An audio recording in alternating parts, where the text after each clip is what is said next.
মাছের গল্প নিয়ে অনেক গল্প করা যায়, সেদিক না যে আমরা যদি একটু দেখি যে আমাদের এখানে দুইজন মাছ শিকারি আছে। একজন এটা বিল্লু, আর এই পাশেটা আছে শূর্পণখা।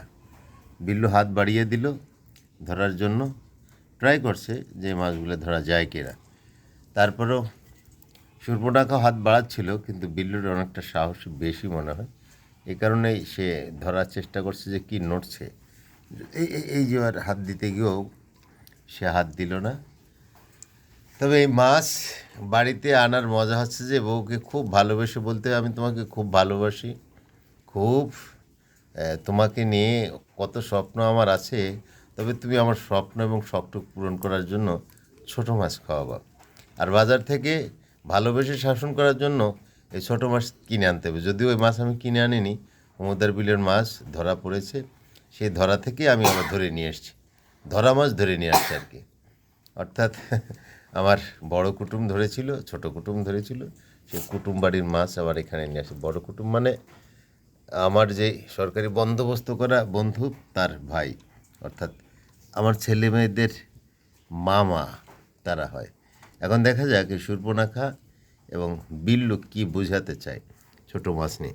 মাছগুলো আপনাদের কেমন লাগছে একটু জানাবেন। এই যে হাত মারছে, এটা কিন্তু বিড়ালের হাত, হাত মারছে এবং মাছগুলো কিন্তু চকচক চকচক চকচক করছে। এটা কিন্তু দারুণ একটা ব্যাপার স্যাপার।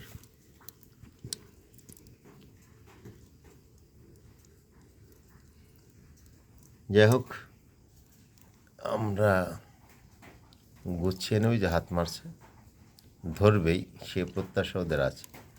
তো কতটুক ধরতে পারবে জানি না। আমি তো ধরা মাছ ধরে নিয়ে আসছি, তোমাদের এখান থেকে ধরতে কোনো অসুবিধা নেই। তুমি হাত বাড়িয়ে দিতে পারো, দাও। কেন আবার কেন? যাই হোক, মাছের গল্প শেষ করে দিলাম।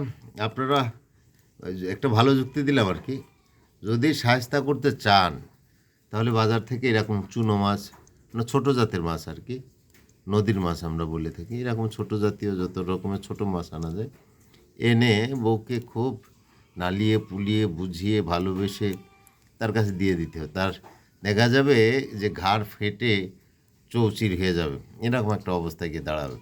কিন্তু ওই যে আদর খেয়ে বলেছে যে হ্যাঁ আমি তোমাকে খাওয়াতে পারি, আমি তো মাছ করতেই পারি, এখন এই কাজ এনে দিতে হয়। যদিও এখানে অনেক মাছ এবং মাছগুলো কিন্তু চমৎকার মাছ। যাই হোক, এই পর্যন্তই। আবার মাছের ভিডিও দেখাবো আপনাদের অন্য সময়, অন্য কোনো দিন, অন্যভাবে।